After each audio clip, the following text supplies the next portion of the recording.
എല്ലാവർക്കും CK ടോക്സിന്റെ മറ്റൊരു football ടോക്കിലേക്ക് ഒരിക്കൽ കൂടി സ്വാഗതം. ഇന്ത്യൻ സൂപ്പർ ലീഗിന്റെ 10ാം സീസണിൽ ഇന്ന് നടക്കുന്ന ആവേശ പോരാട്ടത്തിൽ കേരള ബ്ലാസ്റ്റേഴ്സും മോഹൻ ബഗാൻ സൂപ്പർ ജയൻസും ഏറ്റുമുട്ടും. വിവേകാനന്ദ യുവ ഭാരതി സ്റ്റേഡിയത്തിൽ ഇന്ന് രാത്രി 8 മണിക്കാണ് ഈ ഒരു മത്സരം അരങ്ങേറുന്നത്. 2023 വിജയത്തോടെ അവസാനിപ്പിക്കുക എന്ന ലക്ഷ്യവുമായിട്ടാണ് ഇരു ടീമുകളും കളത്തിലേക്ക് ഇറങ്ങുന്നത്. കഴിഞ്ഞ 2 മത്സരങ്ങളിലും തുടർച്ചയായ തോൽവികൾ ഏറ്റുവാങ്ങിയ Mohun Bagan super giants point ടേബിളിൽ ഇപ്പോൾ 4ാം സ്ഥാനത്താണുള്ളത്. മുംബൈ സിറ്റി FCയെ കൊച്ചിയിൽ എതിരില്ലാത്ത 2 ഗോളുകൾക്ക് പരാജയപ്പെടുത്തിയ ബ്ലാസ്റ്റേഴ്സ് 2ാം സ്ഥാനത്തുമാണുള്ളത്. ഏതായാലും ഈ ഒരു മത്സരത്തിന് മുമ്പായിട്ടുള്ള വാർത്താ സമ്മേളനത്തിൽ ഹെഡ് കോച്ച് ഇവാൻ വുക്കോമാനോവിച്ചും പ്രബീർ ദാസുമാണ് മാധ്യമങ്ങളെ അഭിസംബോധനം ചെയ്തിട്ടുണ്ടായിരുന്നത്. ഈ ഒരു വാർത്താ സമ്മേളനത്തിൽ തന്റെ മുൻ ക്ലബായ മോഹൻ ബഗാനെ നേരിടുന്നതിനെ കുറിച്ച് പ്രബീർ ദാസ് സംസാരിക്കുകയും ചെയ്തു. മുൻ മോഹൻ ബഗാൻ പ്ലെയറായ പ്രബീർ ദാസ് ക്ലബിനോട് ഇപ്പോഴും ബഹുമാനം നിലനിർത്തുന്നുണ്ടെങ്കിലും വരാനിരിക്കുന്ന മത്സരത്തിലാണ് കൂടുതൽ ശ്രദ്ധ ചെലുത്തുന്നത്. പ്രബീർ ദാസിന്റെ വാർത്താ സമ്മേളനത്തിലെ വാക്കുകളിലേക്കാണ് ഇനി നമ്മൾ കടക്കാൻ പോകുന്നത്. താരത്തിന്റെ വാക്കുകളിലേക്ക് കടക്കുന്നതിന് മുമ്പായി നിങ്ങൾ ഇതുവരെ ഈ ചാനൽ സബ്സ്ക്രൈബ് ചെയ്യാതെയാണ് വീഡിയോ കണ്ടുകൊണ്ടിരിക്കുന്നത് എങ്കിൽ ഇതുപോലുള്ള കൂടുതൽ ബ്ലാസ്റ്റേഴ്സ് അപ്ഡേറ്റുകൾക്ക് വേണ്ടി ഈ ചാനൽ സബ്സ്ക്രൈബ് ചെയ്തു വെക്കാൻ ശ്രമിക്കുക. പ്രബീർ ദാസിന്റെ വാക്കുകൾ ഇപ്രകാരം: മോഹൻ ബഗാൻ എന്റെ മുൻകാല ക്ലബാണ്. എന്നാൽ ഇപ്പോൾ ഞാൻ ഞങ്ങളുടെ ടീമിലാണ് മുഴുവനും ശ്രദ്ധ കേന്ദ്രീകരിക്കുന്നത്. മോഹൻ ബഗാൻ അപകടകാരികളാണ്. അവരെ പ്രതിരോധിക്കാൻ തന്നെയാണ് ഞങ്ങളുടെ പദ്ധതി. കൂടാതെ ഞാൻ ഈ ഒരു ടീമിൽ വളരെയധികം സന്തുഷ്ടനാണ്.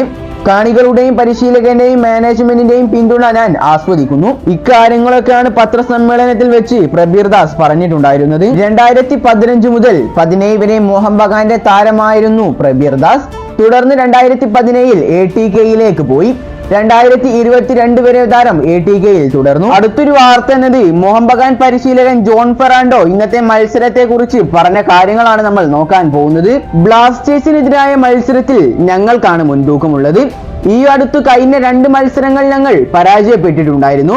എന്നിരുന്നാലും ബ്ലാസ്റ്റേഴ്സിനെതിരെ വിജയം മാത്രമാണ് ഞങ്ങൾ ലക്ഷ്യമിടുന്നത്. ഇങ്ങനെയെല്ലാമാണ് മത്സരത്തിന് മുൻപേ തന്നെ മോഹൻ ബഗാൻ പരിശീലകൻ ജോൺ ഫെറാൻഡോ പറഞ്ഞിട്ടുള്ളത്. ഇന്നത്തെ ഈ ഒരു മത്സരത്തിനെ ISLലെ എൽ ക്ലാസിക്കോ എന്ന് വരെ നമുക്ക് വിശേഷിപ്പിക്കാവുന്നതാണ്. അടുത്തൊരു വാർത്ത എന്നത് മോഹൻ ബഗാൻ സൂപ്പർ താരമായ സഹൽ അബ്ദുൽ സമദ് ഇന്നത്തെ മത്സരം കളിക്കാൻ ഇറങ്ങുമോ എന്നാണ് നമ്മൾ നോക്കാൻ പോകുന്നത്. ഇന്നത്തെ കേരള ബ്ലാസ്റ്റേഴ്സ് FCക്കെതിരായുള്ള മത്സരത്തിൽ മോഹൻ ബഗാൻ സൂപ്പർ താരം സഹൽ അബ്ദുൽ സമദ് കളിക്കാൻ സാധ്യത വളരെ കുറവാണ്. കാരണം താരം അവസാന ട്രെയിനിങ് സെക്ഷനിലൊന്നും പങ്കെടുത്തിട്ടില്ല എന്നാണ് ലഭിച്ചിട്ടുള്ള വിവരം. അതുകൊണ്ട് തന്നെ സഹൽ ഇന്നത്തെ ഈ ഒരു മത്സരത്തിൽ ഇറങ്ങാനുള്ള സാധ്യത വളരെ കുറവാണ്. അതേസമയം കേരള ബ്ലാസ്റ്റേഴ്സ് FCയിലെ മിഡ്ഫീൽഡറായ വിപിൻ മോഹനൻ ഇന്നത്തെ ഈ ഒരു മത്സരം കളിക്കില്ല എന്നത് ഉറപ്പാണ്.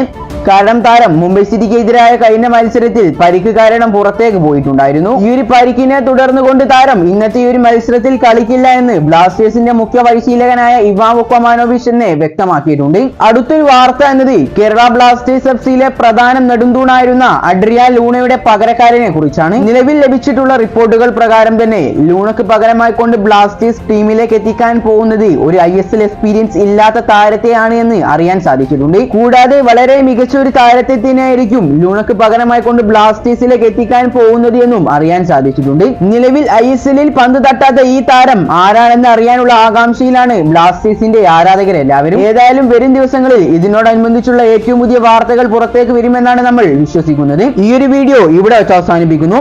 ഇതുപോലുള്ള ISLനെ കുറിച്ചും കേരള ബ്ലാസ്റ്റേഴ്സിനെ കുറിച്ചുമുള്ള ഏറ്റവും പുതിയ വാർത്തകൾ ലഭിക്കുവാനായി ഈ ചാനൽ ഇതുവരെ സബ്സ്ക്രൈബ് ചെയ്തില്ലെങ്കിൽ മറക്കാതെ സബ്സ്ക്രൈബ് ചെയ്തു വെക്കുക. അപ്പോൾ അടുത്തൊരു അപ്ഡേറ്റുമായി വീണ്ടും വരാം. Good bye.